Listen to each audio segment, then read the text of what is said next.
Major support for Do the Math has been provided by Chevron, the Kern County Superintendent of Schools, Edison International, Kern Schools Federal Credit Union, California Resources Corporation, Bakersfield West Rotary Stroop Family Foundation, Panama Buena Vista Union School District, Bakersfield City School District, and the Kern High School District, with additional production assistance provided by these supporters of education in Kern County and throughout the state of California.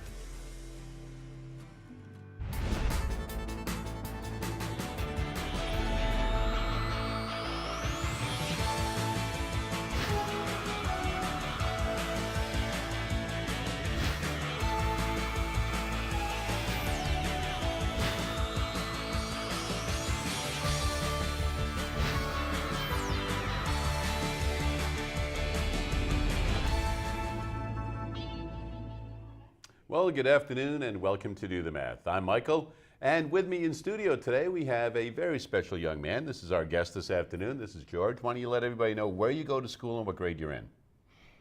Pioneer Drive and 5th grade. So how do you like 5th grade so far?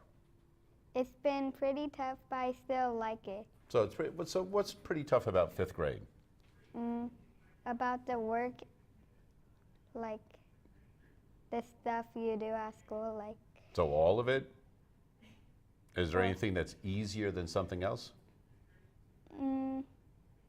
Math is a little bit easier than all of them. Oh, good. Well, that's a good thing that you're here today, right, on Do the Math.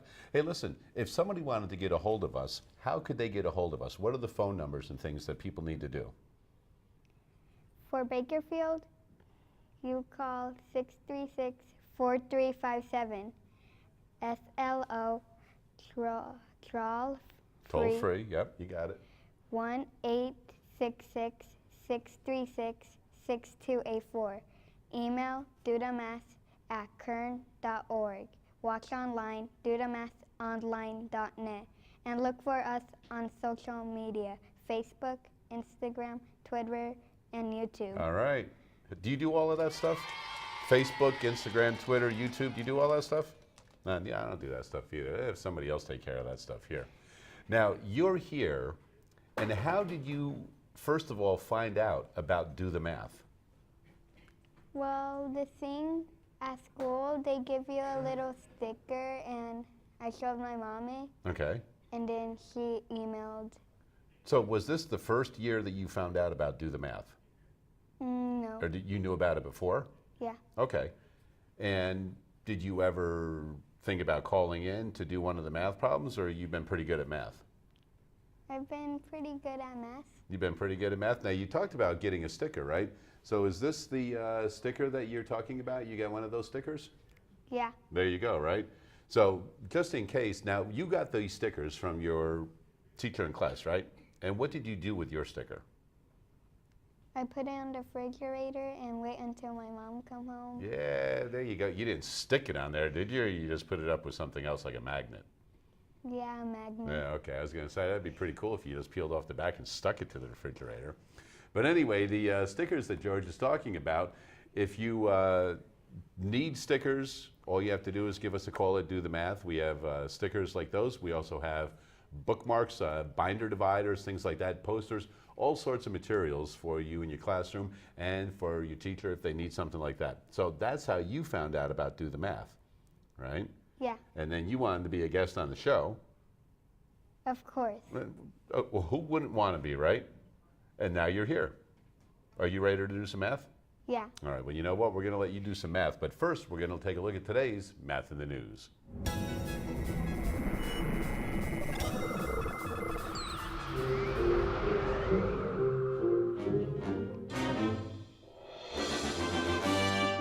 All right, today's Math in the News has to do with one of the sports that is played locally here in town, actually by CSUB.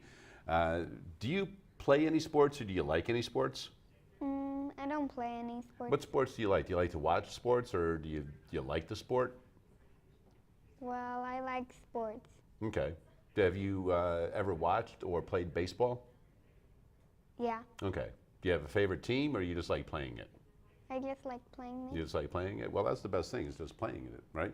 Well, this past weekend over at CSUB, the CSUB baseball team had a series going on all weekend, and there was an unusual shirt that I happened to see while we were there. And we'll go ahead and take a look at the screen right now. We have a problem. So, George, what's this first problem say? 4 plus 5 equals 9. Now, does that make sense? Yes. Yeah, that makes sense, right? That's true. We understand that 4 plus 5 is going to equal 9, right? Mm-hmm. What does this other problem say? 6 plus 4 plus 3 equals 2. Now, does that make sense? No. But it's on somebody's shirt, and it looks like 6 plus 4 plus 3 equals 2. What would 6 plus 4 plus 3 equal then? 12. I meant 13. There you go, Yes. 13, right? So 6 plus 4 plus 3 is equal to 13, but on the shirt they have 2. Do you have any idea why they would have a shirt like that? Because I believe they didn't even learn math. That they didn't even learn math, or you know what? That's an excellent observation right there. They may know a different kind of math, so I'm going to teach you a different kind of math right now. You ready? Mm-hmm. All right, let's take a look at this other kind of math. This is called baseball math. All right. Now you're familiar with the positions on the field, right? So the guy that throws the ball, he's the pitcher, right? Yeah. So he is number 1. All right. That's why we have this 1 right here. The guy behind the plate catching it, he's the catcher. He's number 2. All right. You with me so far? Mm-hmm. All right. So now we go to first base. Well, he's the next person, so obviously he's going to be number 3. Make sense? Yeah. Okay. So after first base comes second base. Right? So that's going to be number 4. Then we go to third base, that's 5, and then the shortstop is 6. And then you can see the outfield goes across left to right, 7, 8, 9. So there are 9 players on the field, and every one of them has a number assigned to them based on where they're playing. Make sense so far? Of course. Kind of, right? Yeah. You're going, okay, Well- old man, it kind of makes sense. Here we go. So we take a look at the shirt that was out there, and it says 6, so we're going to start at the shortstop, 6 to 4, right? 6, 4, 3. What they're doing is they're referring to making 2 outs, right? Because if you hit the ball in the air and they catch it, you're out, right? Mm-hmm. If you hit the ball on the ground and they throw it to the base before you get there, you're out. So what they're saying here is if the ball is hit to the shortstop and there's somebody on first base already, right? This person gets it, so they start, and they're going to throw it to the second baseman, who's going to be here, and then they're going to throw it to the first baseman, number 3. So after the ball is hit, it goes to position 6 to 4 to 3, and they get 2 outs. So that is why the shirt, for baseball fans, will look at that and go, oh, 6 plus 4 plus 3 is going to equal 2, so 6, 4, 3 is to equal to 2 outs. Does it kind of make sense a little bit? Kind of. Kind of a little bit. Well, that's what I was hoping for. I didn't expect you to understand it 100%, but that is today's Math in the News. 636-4357 is the phone number. We do have phone tutors available until 5:30, as we do most Tuesdays and Wednesdays throughout the regular school year. And what are some of the things that you're working on in math in your classroom? Like, what did you do in math today? Did you do math today? Yeah. What did you guys do? We did how many dozens like that? So how many dozens? Yeah. Okay, and what were you guys doing with that? Were you multiplying numbers, or what were you guys doing? Like some problems we multiply first and then divide it with 12. Oh, okay, so you're working with 12s and multiplying and then dividing by 12. Yeah. Do you like that stuff? Mm-hmm. Do you guys do a lot of fractions? Like 2 over 4, 1 over 3? Yeah. You do a little bit of that? All right, well, you know what? I'm going to get you to work in just a couple of minutes. Are you going to be ready for this? Of course. I know you're going to be ready for it. And right now, we do have an opportunity. We're going to go out to the California Aeronautical University and see how they're using flying at a school in Bakersfield. We are live today at California Aeronautical University, and I am with Dr. Michael Berry, Director of Education. How are you doing today? Fine, thank you. Can you give us a little bit of background about yourself? Well, from an Air Force family, my dad in the Air Force 28 years, so I grew up around airplanes.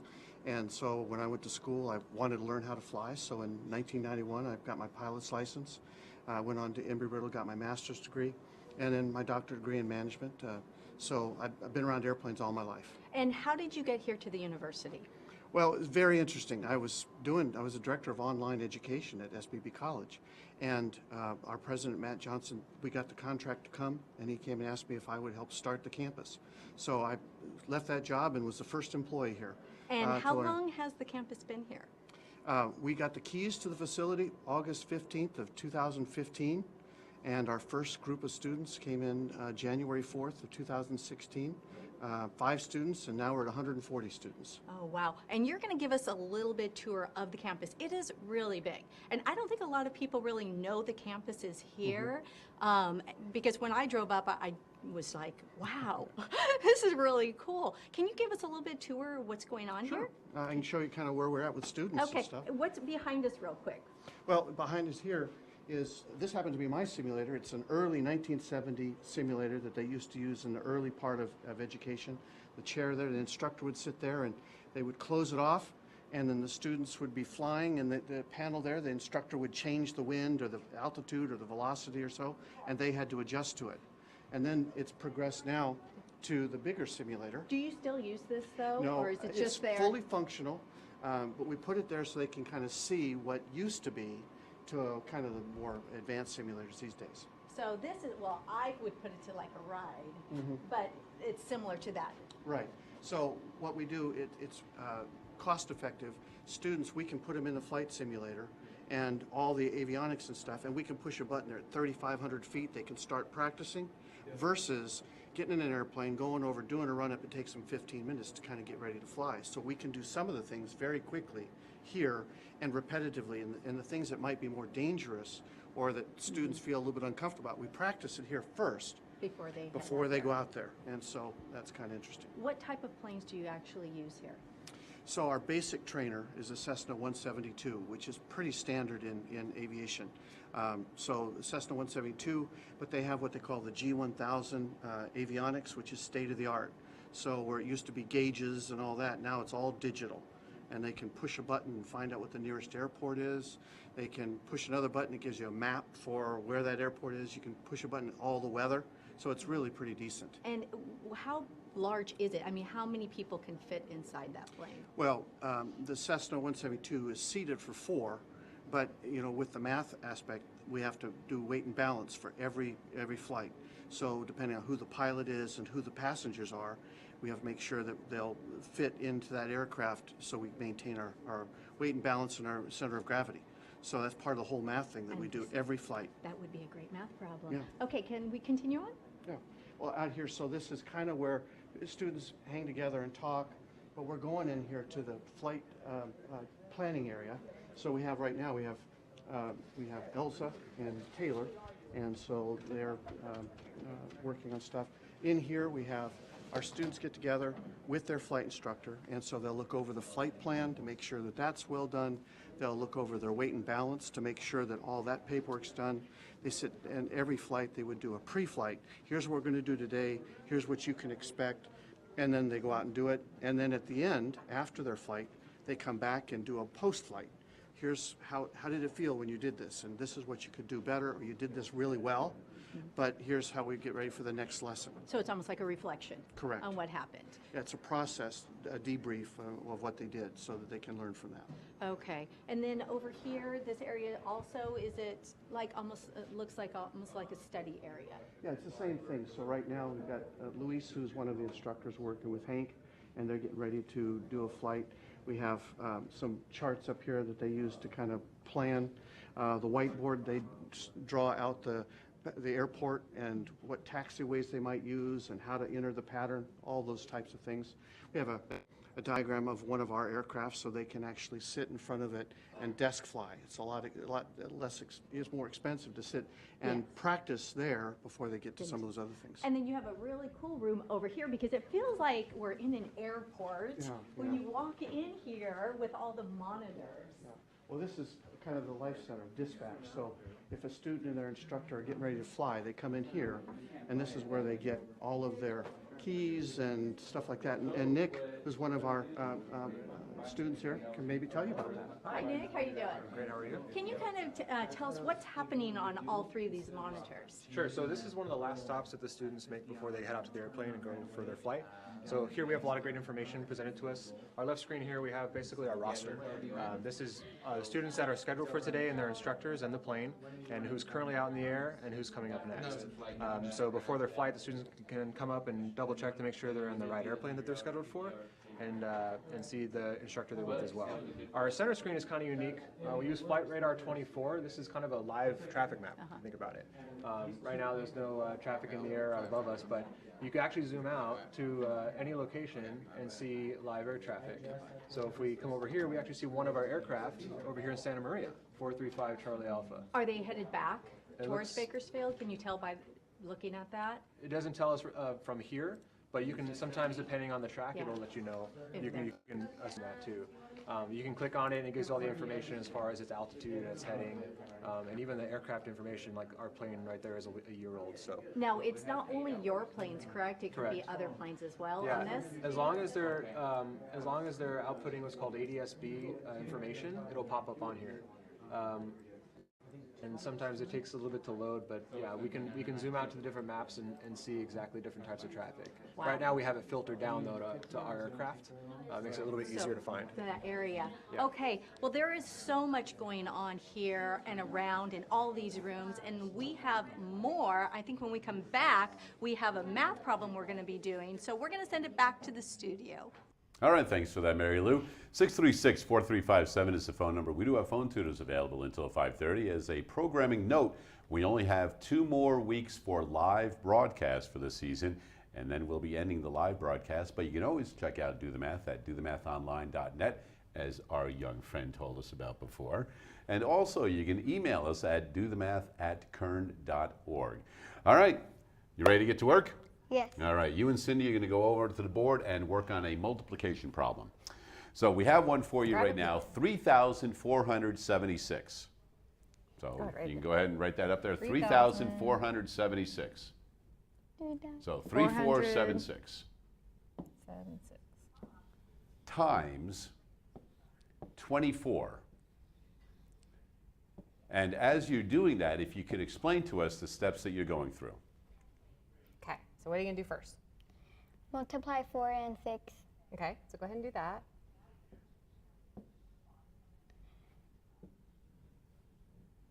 All right.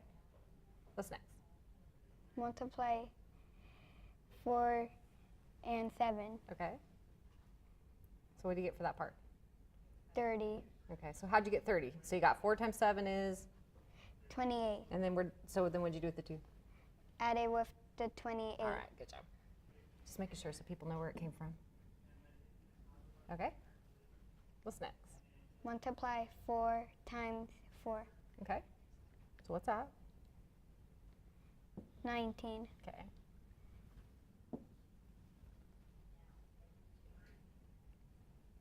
Four times 4 times 3 equals 12 plus 1 equals 13. Okay. Okay, so we got the 4 all done. So what do you have to do next when you're multiplying a double digit? And next a 0. And then start with the 2. 2 times 6 equals 12.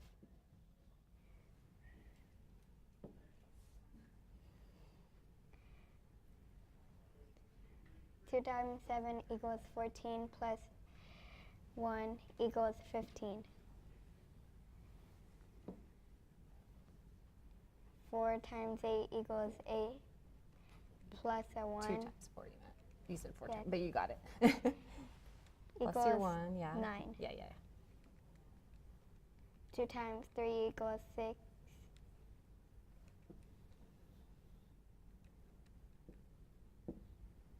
You want me to scoot it up a little bit for you?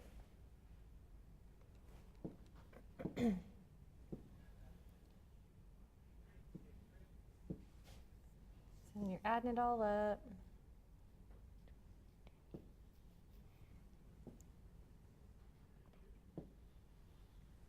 All right, so let's put a comma where it should go, just to make it easier to read. Okay, so 83,424. Yeah? Yes. Okay, good job. All right, nicely done. Go ahead and erase the board. Let's see. So you're comfortable with the multiplying. How about dividing? Yes. You're good with that? Mm-hmm. All right, here we go, Hotshot. 4,536. So 4536 divided by,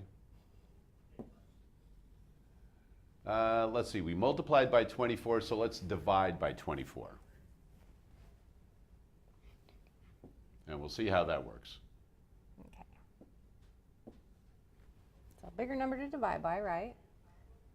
So what are you going to try first? First, I would draw the steps.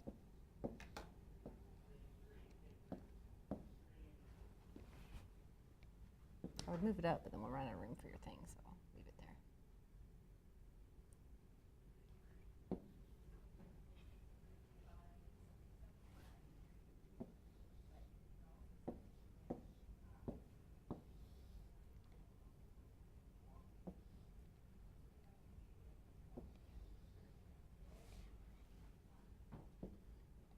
Okay. So you bring down to 3. All right.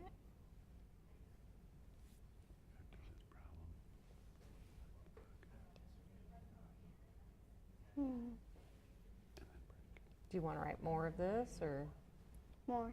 I mean, I don't, okay, why don't you just do it like on the side, maybe? Okay. So you had 1, 2, 3, oop, look at me. Okay, go. So you need, 6. okay, so that's 4, right?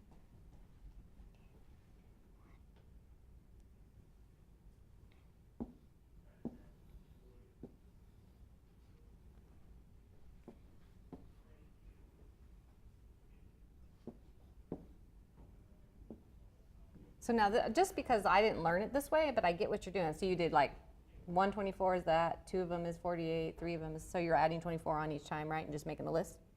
Yes. Yeah? Okay, awesome. Because I learned it differently, so this is good for me to learn. All right, so do you need to keep going, or you want to? Are you trying to get it as close to that as you can? Is that your goal? Yeah? Mm-hmm. Okay. So you have that room over there too if you need more room, I guess. Okay.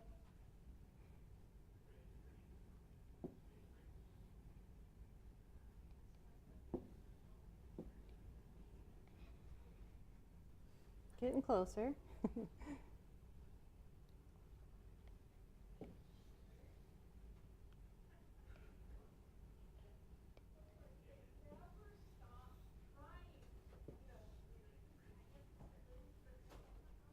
And then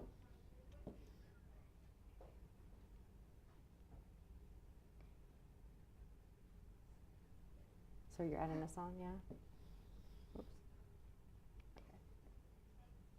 And Yeah, why don't you guys just erase that 4 into a 6, and that way we'll just make it a 6. yeah, just use the back of your pen and erase it and just make it. There we go. Okay.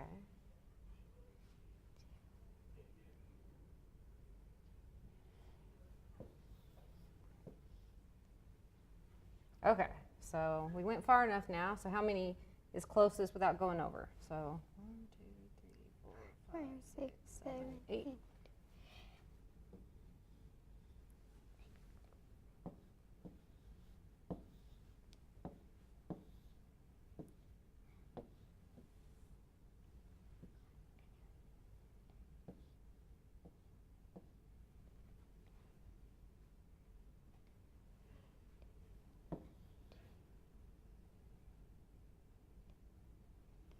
8. It's 20. Okay, so bring it down. Oh, lucky you made your list so long because now it's there, huh?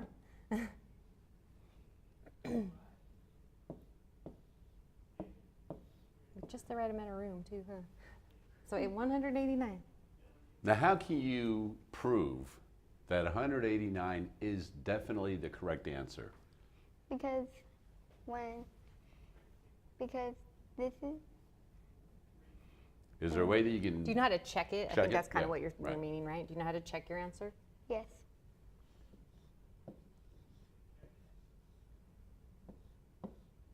if you want to, you can erase some of that stuff around you so that it doesn't get too cluttered. Remember, you can draw a circle around the hole. Okay. Yeah, do that. Draw a circle. Well, with your eraser, right? I think. Is it your eraser or your finger? Okay. With the eraser. So you draw a circle. And then you tap it. There we go.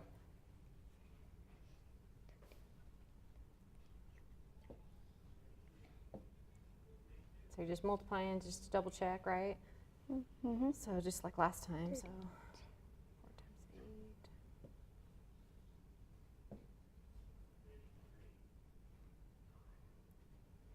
8. Now you're going to do the 2's.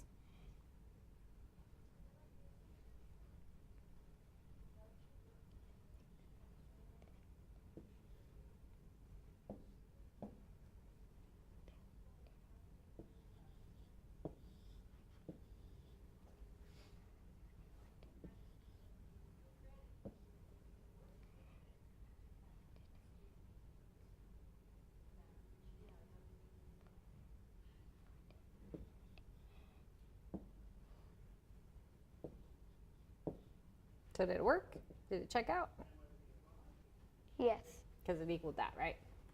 Okay, so he There got you it. go. Nicely done. All right, young man, go ahead and put the pen up there and come on over here for a quick moment. So you remember at the beginning of the program, we were talking about a sport. You remember what sport that was? Baseball. Baseball. Have you ever played hockey? No. No, growing up in Bakersfield, a lot of kids don't have an opportunity to play hockey. Have you grown up in Bakersfield? Yes. You've lived here? Yeah, so it's hard to kind of play hockey every once in a while in Bakersfield.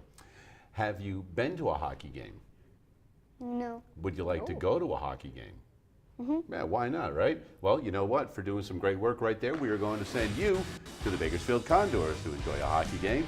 They have a couple of games left to wrap up the season. They're headed to the playoffs and on a winning streak. You ready to go?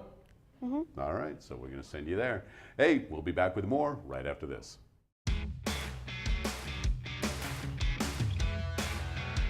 Today we're at Lost Hills Elementary, home of the Lobos, and we're here to Do the math! Woo!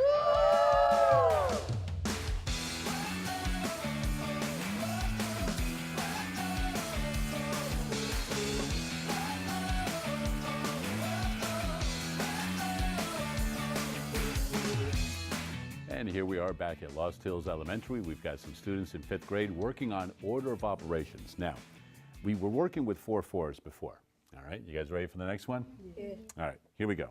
So draw a line, just separate whatever you were doing before, however you want to do it, on the top, bottom side, wherever you want. Okay? Here's what I want you to do.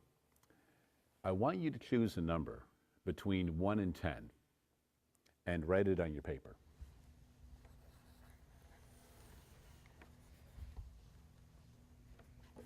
So any number between 1 and 10. All right, let's go around. What have you got? 8, 8, 6, 6, 6, 6, 6, 6. 7, Oh, thank gosh it wasn't another 6, right? 8, All right, so you guys are dealing with the high numbers, 6, 7, and 8. That's fine, okay? Here's what you have to do. Much like we did with the 4-4s, the number that you wrote down is what you have to get your answer equal to. But we're not using 4-4s. This time we're using 1, 2, 3, and 4. You may put them in any order you want. So you can move them around, but we have to have, was that the lunch call right there? I heard that. That was like my belly growling and stuff right there. All right. So use 1, 2, 3, and 4. You can move them in any order you want. Okay, and get it equal to the number that you have on the paper. All right, go.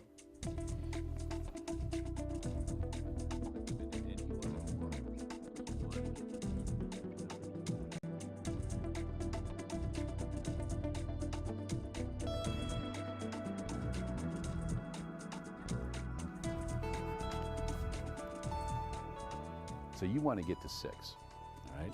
So let's take a look at the first two numbers, right? Think about multiples of 6. Like what's 6 times 1? 6, 6. What's 6 times 2? 12, 12. Using a 4 and a 3, can you get to 6 or 12? What? 4 times 3, Okay, so put the times in there. So you have 4 times 3, right? So you have 12 there. Now, in order to go from 12 to 6, what do we need to do? First, minus. We could minus, right? So we could go 12 minus 6 or 6, or could we divide to get to 6? Yeah. So if we have 12, what do we divide by to get to 6? 2. 2. Now, looking at these two numbers, is there a way to make a 2 out of that?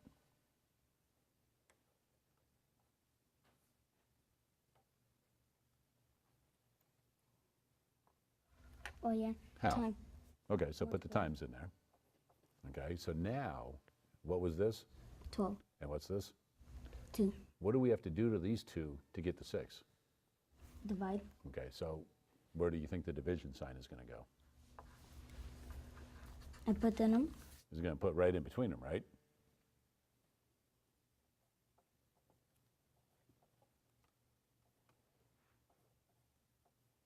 There you go. Nicely done. So you've got your 6 right there. So what we could do is go like that to group them, and then go like that. Anybody else get theirs? Did you get 8 like you were supposed to? Yeah. How did you get this? Because I subtracted 2 minus 1. Okay, so you said 2 minus 1, right? Oh. But here we have 1 minus 2, so what do you need to do to those numbers? You want to reverse them? Yeah. Okay, so erase those. Here, what we'll do is we'll just go like this. So what goes here now? 2. 2, so go ahead and write the 2 up there. Because otherwise we would have had a negative number, right? So 2 minus 1 is 1, plus the 3 plus 4 is 7, and that way you got 8. You guys like that challenge? You got to keep on going, right?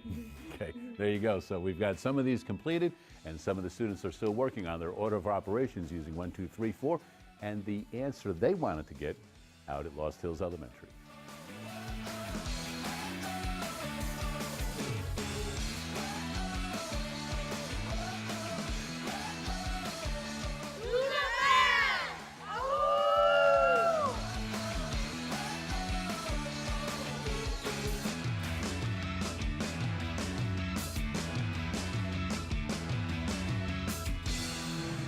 I think Lost Hills is the only school that I've ever been to where we had a call afterwards doing something like that.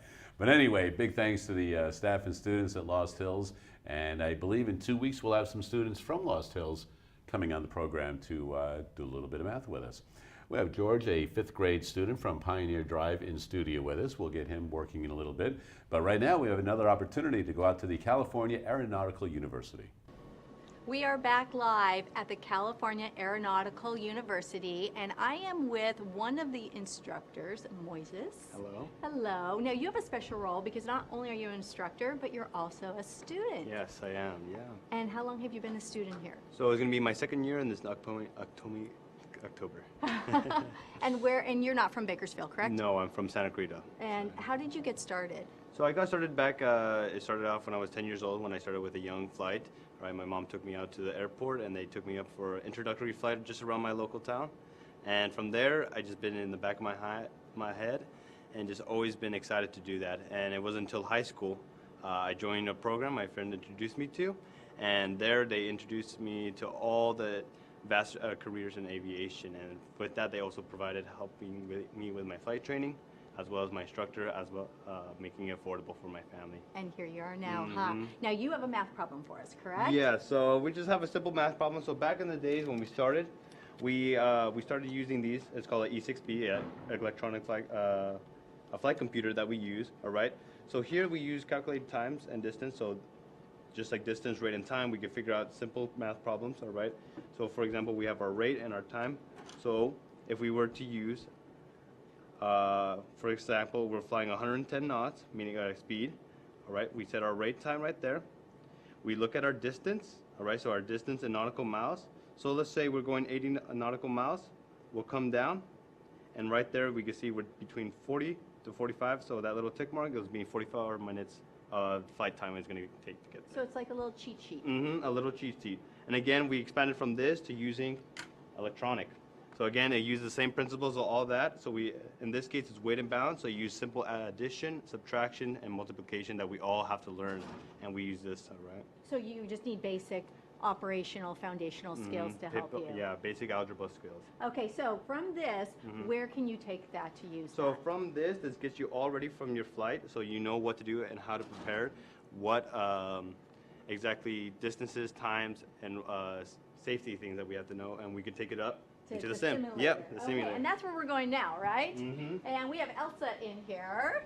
Hello, and she's actually going to kind of help me out.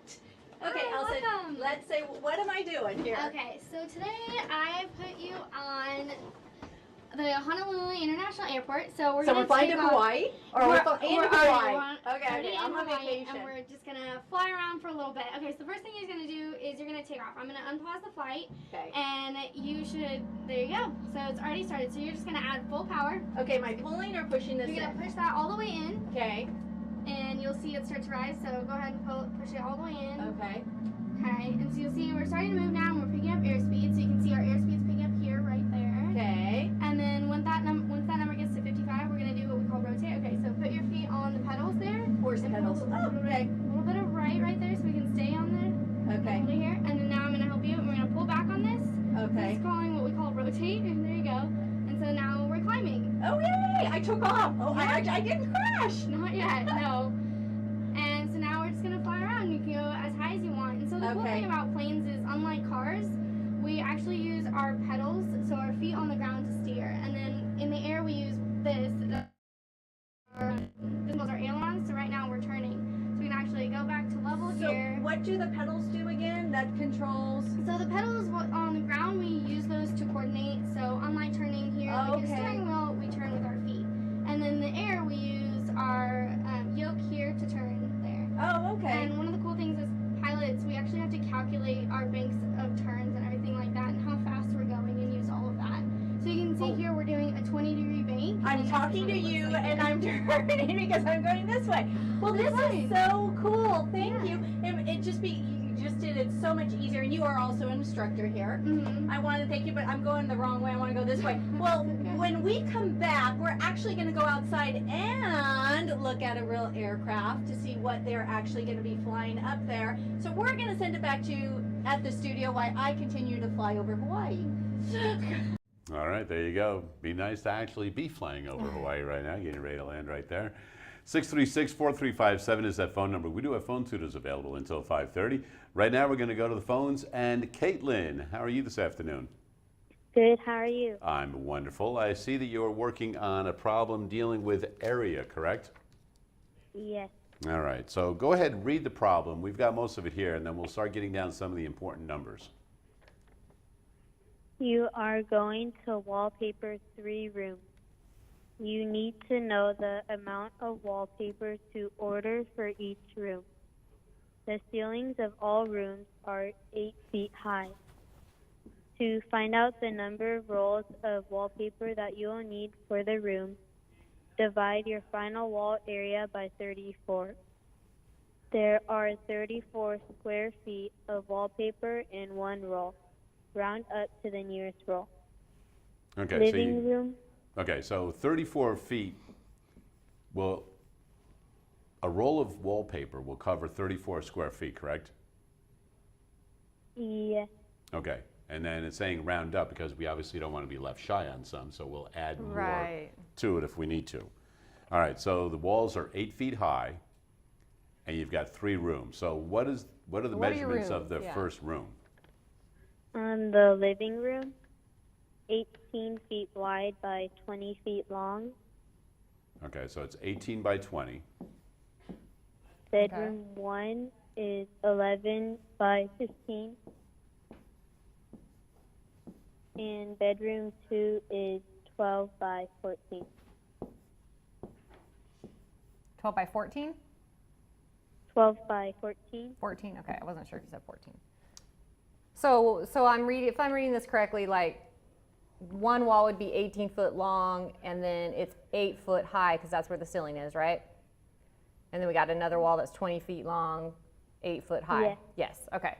So I don't remember which room was which, but for the first room you told me that was 18 by 20. So we basically have how many walls in that room? 4. 4 walls. So we have 2 that are 18 by 8 and 2 that are 20 by 8, correct? Yes. Now, are you supposed to take out any doors or windows or anything like that? No. It doesn't say that? Okay. So for your first wall that's 18 by 8, did you find the area of that? 144. Okay, so let me just double check. That's So 144. 64. Okay, 144. And then you have 2 walls of that, right? Yes. So did you double it? Yes. Okay, so you got 288 for that part? Ooh, I changed color. Yes. Okay, so then your next wall in that same room is 20 by 8, Yes. and you get 160. Is that what you got? Yeah. And then you double that, so you get 320. 20. Okay. Okay, so for that room, what's your total? 608. And you got that by just adding them together, correct? Yes. Okay. So there is that one. So let's do the next room, okay? So we got 11. So what'd you do for this one? 11 by what?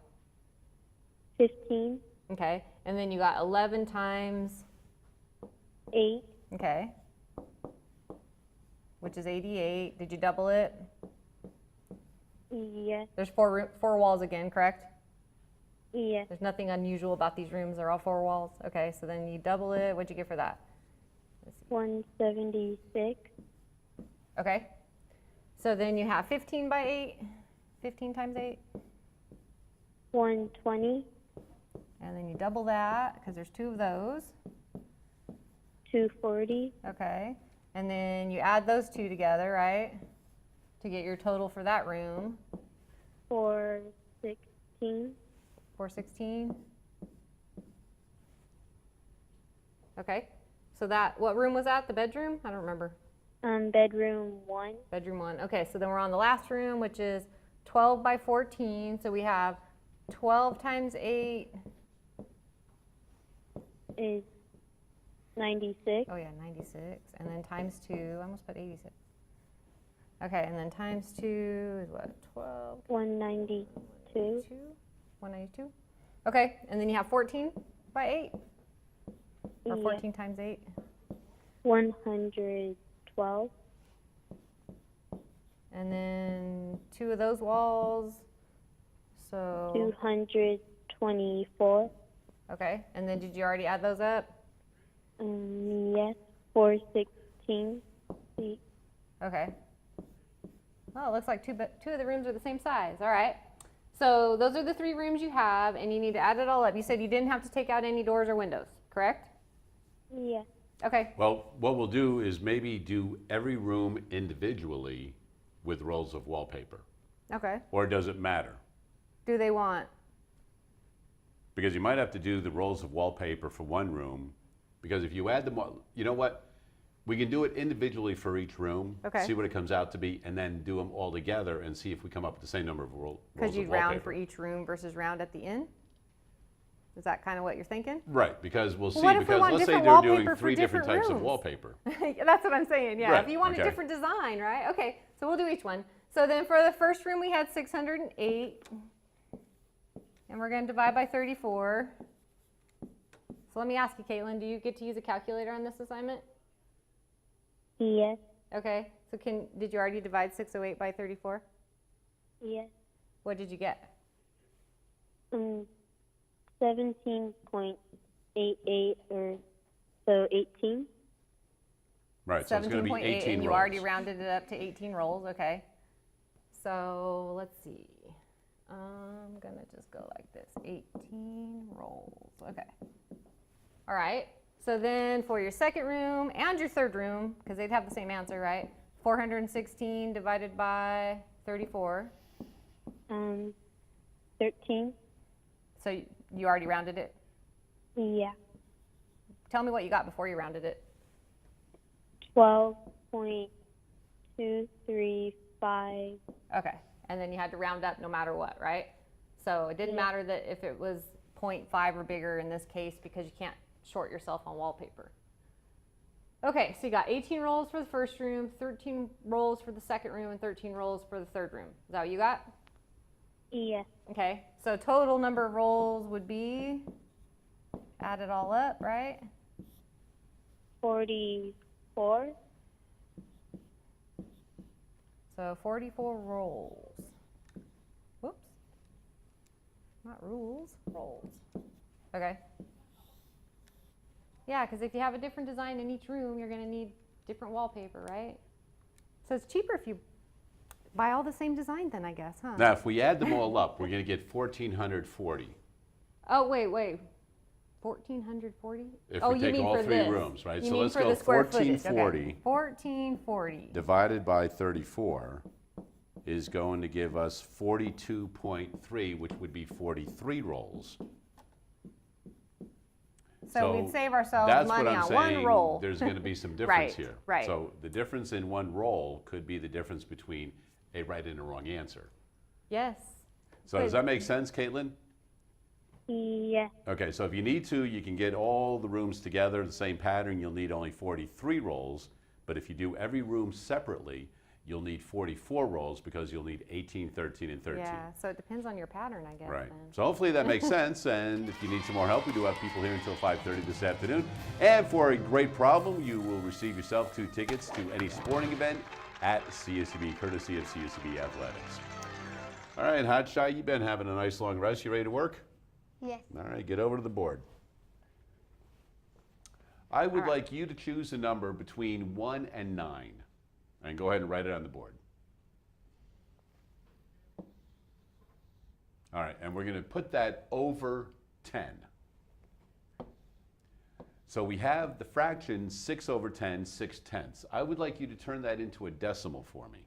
Okay.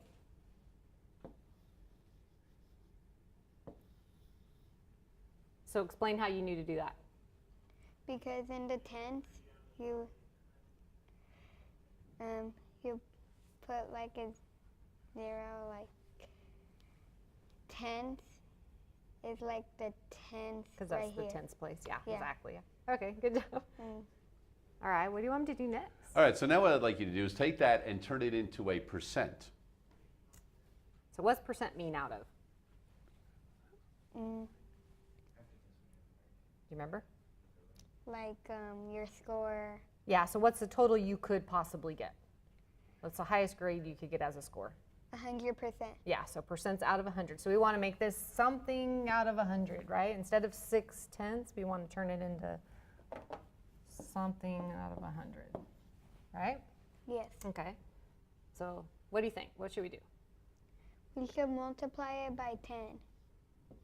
Because that'll make it equal 100, okay? And if we do that to the bottom, what else do we have to do? We have to do it to the top. Okay, nice. So what do you get when you do that? 60. Okay. So if we have 60 out of 100, what's that percent? 60%. Okay, good job. See, you magically made it change colors too. I do that sometimes. All right, nicely I forgot done. how- Erase the board. Now that you've got a little taste of that, All let's give right. you a different one right now. All right, here we go. So let's It's gonna be more go challenging, I bet. 3 over 5. Okay. Scoot over this way so we have enough room, because I bet he's going to make you do a few things. So before you can turn it into a decimal, you'll have to first get it equal to a 10 or a 100. Okay. All right.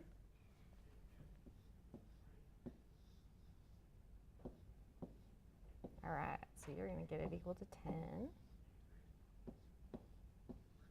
you got to do it to the top. Okay, so what's your decimal for that one then? Oh, look, I bet you can make it a percent. Did you notice you ended up with the same thing as last time? Yeah, so what's the percent? Do you remember? Ah, you gave him one that worked out just like the last one. It's funny how math works like that every once in a while.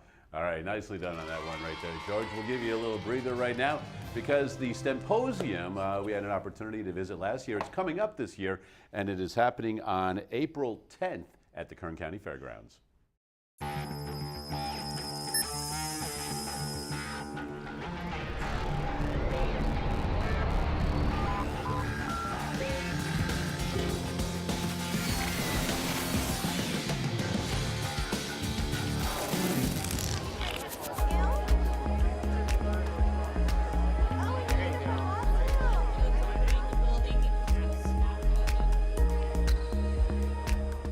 This is our second annual Kern County STEM Podium, bringing together educators, students, and business representatives from around Kern County.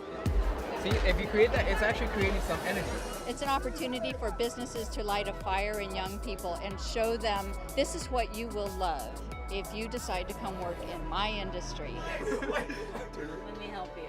Oh, you're dropping so fast. This is our mobile flight experience. We take this up and down California, Nevada, air shows, high schools, all types of events. A lot of people don't know that there are several universities, about 100 across the country, that actually major in aviation and have flight programs. So we show them how to do that.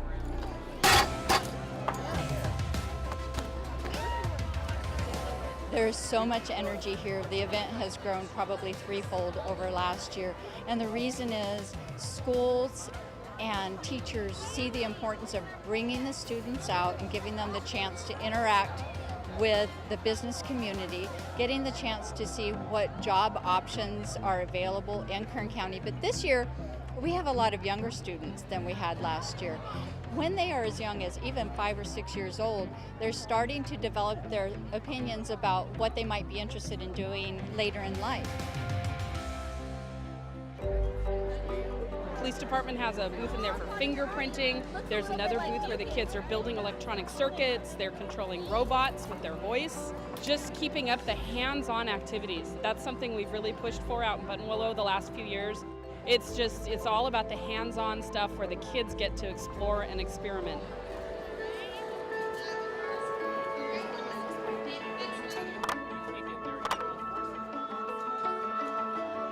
My daughter, she loves science, technology. My son likes math. So it's just a good opportunity for them. My daughter, she says she wants to be a scientist, a chemistry. Yeah, she loves everything. Seeing them smile and interested in stuff that's not their phones, that's awesome. The location at the fairgrounds has been terrific. There's room for expansion. None of it would be possible without the partnership of the private businesses and without the school districts sitting at the table, helping us plan the event, and then getting the students here. The people behind the tables that are staffing the booth, they love what they do. You can see it in their eyes, and then they're able to share that and light a fire in the young students, and that synergy is just, that's the best part of the day.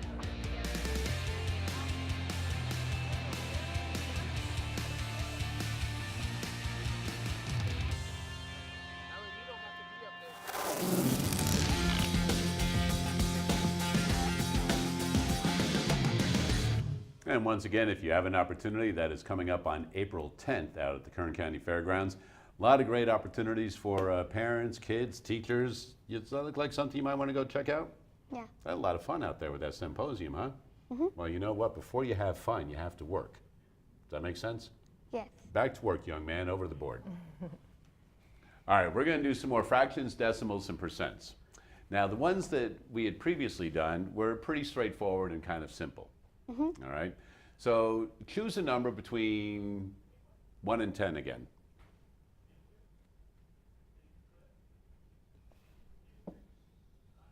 8, all right, and we're going to put 8 over 25. So same thing, there's your fraction, turn it into a decimal and then a percent. Okay. All right. Okay, so what's your thought?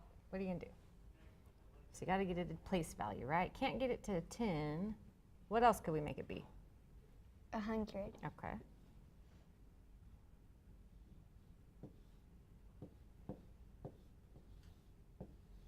All right, so 4 times 25.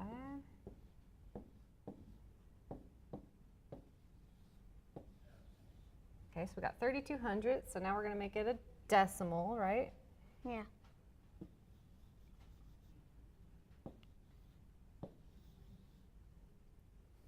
Okay, so 0.32, 3,200.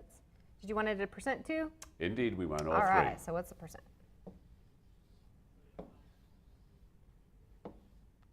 So since we made it out of 100 already, you got 32%. All right, nice job. So you feel pretty comfortable with those now? Yes. All right, good. Come on back over here. We'll give you a little break on those right now. Hey, we do have phone tutors available until 5:30 this afternoon. Don't forget, That phone number is also toll-free, 1-866-636-6284.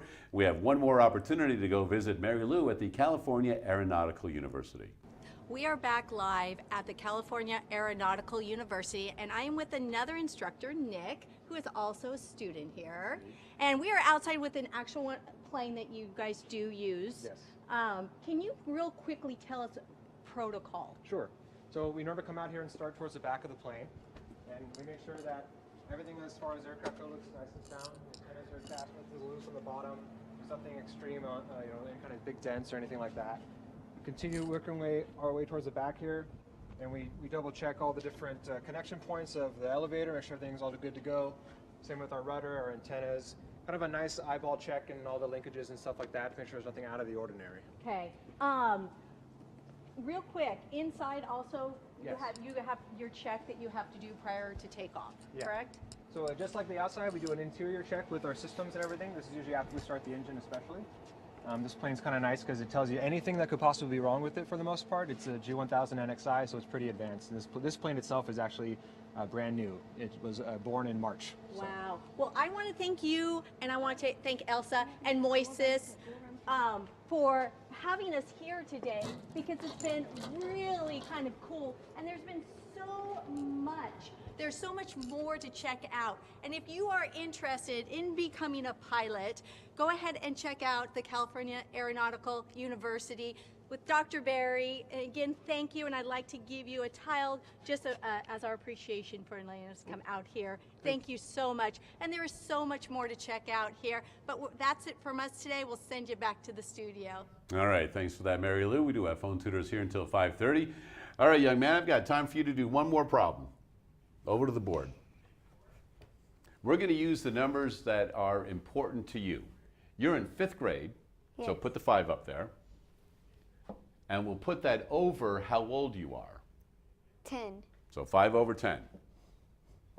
Same thing. Fraction, decimal, percent. Okay.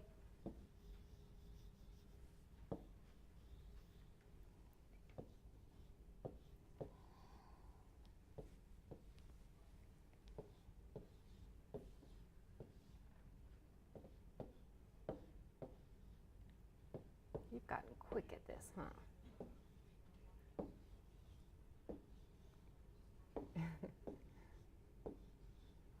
There you go. Fraction, decimal, percent. Nicely done. You got 50%, but you were 100% right on all of those problems. Because of that, we will now send you to our friends at Chick-fil-A with a little gift card. So hopefully you have an opportunity to go enjoy something over there. And you found out about Do the Math from your teacher, right? Yes. And you had the sticker. You are now going to go and you're going to show your teacher you're now an ambassador for Do the Math. You know what that means? No, you're like, I don't know what you're talking about, old man. That means you're going to tell other kids about Do the Math. Can you do that? Okay. And this is your uniform. You need to wear this to school. You good with that? Yes. All right, I'm sure you will be. All right, you know what? Hey, until we meet again, continue to do the math.